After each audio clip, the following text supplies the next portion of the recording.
दोस्तों आप सभी के मन में ये एक सवाल आता है कि क्रेडिट कार्ड और डेबिट कार्ड में क्या अंतर है। तो आज की इस वीडियो में आपका सारा डाउट क्लियर हो जाएगा कि क्रेडिट कार्ड का क्या काम होता है और डेबिट कार्ड का क्या काम होता है, इन दोनों में क्या अंतर है और इसका जीएसटी वगैरह कितना लगता है। तो आज के इस वीडियो में आप लोग का पूरा डाउट क्लियर हो जाएगा, तो वीडियो में अंत तक बने रहिएगा। और अगर ये वीडियो आप लोग को पसंद आए तो वीडियो को लाइक करके चैनल को भी सब्सक्राइब कर ले, क्योंकि इसी चैनल पर आप लोग को इसी तरह के इंटरेस्टिंग और इन्फॉर्मेटिव वीडियो मिलते रहते हैं। चलिए बढ़ते हैं वीडियो की ओर।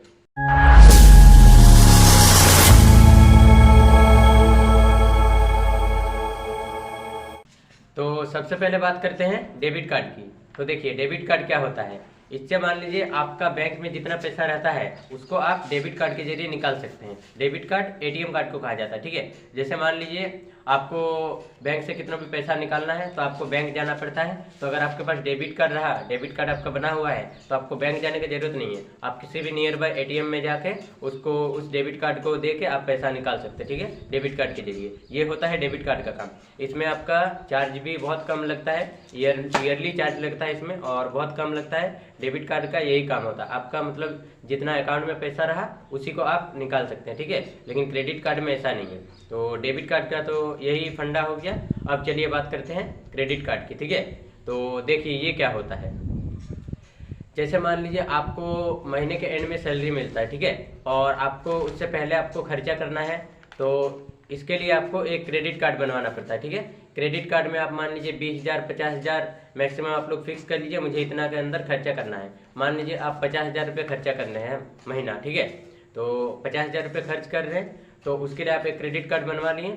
अब उसी क्रेडिट कार्ड से आप 50,000 तक खर्चा कर सकते हैं। कहीं भी शॉपिंग कीजिए, ग्रोसरी का कोई सामान लीजिए, कुछ भी मतलब लीजिए, टीवी अलमारी जो भी कीजिएगा मतलब आपको उसी 50,000 के अंदर करना है, ठीक है। उस क्रेडिट कार्ड में आपका रहेगा, ठीक है। और जैसे ही मंथ के एंड होगा आपका सैलरी आएगा, उस सैलरी से आपको 50,000 रुपया पे कर देना होगा, ठीक है, उसमें। क्योंकि अगर आप मंथ के एंड से ज़्यादा लेट करते हो तो आपका ज़्यादा चार्ज भी लगता है उससे। और यदि मतलब मंथ का एंड होते होते यदि आप दे दिए तो आपका कोई चार्ज नहीं लगेगा, कोई एक्स्ट्रा फीस नहीं लगेगा।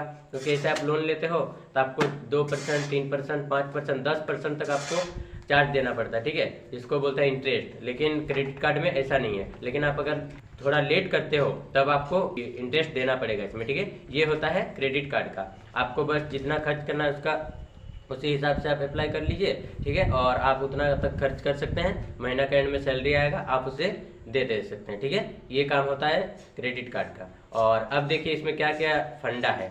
आपको मान लीजिए जैसे बैंक इसका चार्ज लेता है बहुत, उसके बाद कुछ चार्ज लेता है बैंक, ठीक है। और उसके बाद आपका 18% जीएसटी भी लगता है। जीएसटी तो गवर्नमेंट का रूल है, ठीक है। तो 18% जीएसटी भी इसका लगता है। अगर आप थोड़ा लेट करते हो तो आपका ज़्यादा लगेगा। जैसे मान लीजिए आपका 30 तारीख तक है, 30 तारीख को आपका मंथ का एंड सैलरी आता है, ठीक है। तो सैलरी आने के बाद आप मान लीजिए 30 तारीख को आया, तो जिस समय आप क्रेडिट कार्ड अप्लाई कर रहे हैं उस समय आप थोड़ा 5 दिन लेट से ही कीजिए, ठीक है। कि जैसे मान लीजिए आपका 30 तारीख को पेमेंट आया तो आप बताइए कि अगले महीना मैं 5 तारीख को क्रेडिट करूँगा पैसा, ठीक है। इस प्रकार से आप लोग कर सकते हैं। तो 2-4 दिन लेट भी हुआ तो आपका कोई दिक्कत नहीं होगा। इसी प्रकार से होता है क्रेडिट कार्ड में, ठीक है। और जीएसटी वगैरह तो लगता है इसमें थोड़ा बहुत, ठीक है। ये काम होता है क्रेडिट कार्ड का। आप जितना भी खर्चा कीजिएगा मंथ के एंड में उसको भरना होगा। आपका कोई टेंशन नहीं है कि अब इसके लिए पैसा कहाँ से आएगा, क्या होगा। इसके लिए आपको कोई टेंशन नहीं है। मंथ का एंड आएगा, आपका पैसा क्रेडिट कर दीजिएगा और फिर से आपका उतना ही पैसा आ जाएगा, ठीक है। इसी प्रकार से यही काम होता है क्रेडिट कार्ड का। तो यही क्रेडिट कार्ड और डेबिट कार्ड के बीच में यही दो अंतर था, ज़्यादा कुछ तो है नहीं। लेकिन हाँ, क्रेडिट कार्ड में आपको मंथ टू मंथ पे करना होगा अगर आप उतना खर्चा करेंगे तो। और हाँ, जितना लिमिट रहेगा उससे ज़्यादा आप इसमें खर्चा नहीं कर सकते। मान लीजिए आपका 20,000 तक लिमिट है तो 20,000 से ज़्यादा आप खर्चा नहीं कर सकते। और ये होता कैसे, आप लोग जिसे अप्लाई कीजिएगा तो आपका हिसाब से मान लीजिए आपका कौन सा जॉब है, गवर्नमेंट जॉब है या प्राइवेट जॉब है, उसी हिसाब से आपको क्रेडिट कार्ड का अमाउंट मिलता है। जैसे कोई मान लीजिए बिजनेस के लिए लेता है, ठीक है।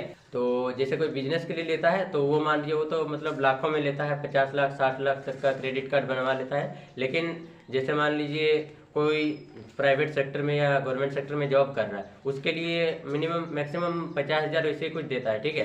तो इसी प्रकार से होता है, आप जितना भी चाहे कर सकते हैं, ठीक है, इतना चाहे आप कर सकते हैं। इसी प्रकार से होता है। बिजनेस के लिए अलग क्रेडिट कार्ड होता है, इसमें आप चाहे जितना भी खर्चा कर सकते हैं, क्योंकि वो बिजनेस पर्पज़ के लिए होता है, ठीक है। और क्रेडिट कार्ड यही होता है इन दोनों में, डेबिट कार्ड और क्रेडिट कार्ड में यही अंतर है। तो बस यही छोटी सी इन्फॉर्मेशन आज के इस वीडियो में देना था। अगर ये वीडियो आप लोग को पसंद आए तो वीडियो को लाइक करके चैनल को भी सब्सक्राइब कर ले, क्योंकि इसी चैनल पे आप लोग को इसी तरह के इंटरेस्टिंग और इन्फॉर्मेटिव वीडियो मिलते रहते हैं। और कोई भी सवाल हो तो नीचे कमेंट में जरूर पूछिएगा। मिलते हैं अगले वीडियो में। थैंक यू, जय हिंद।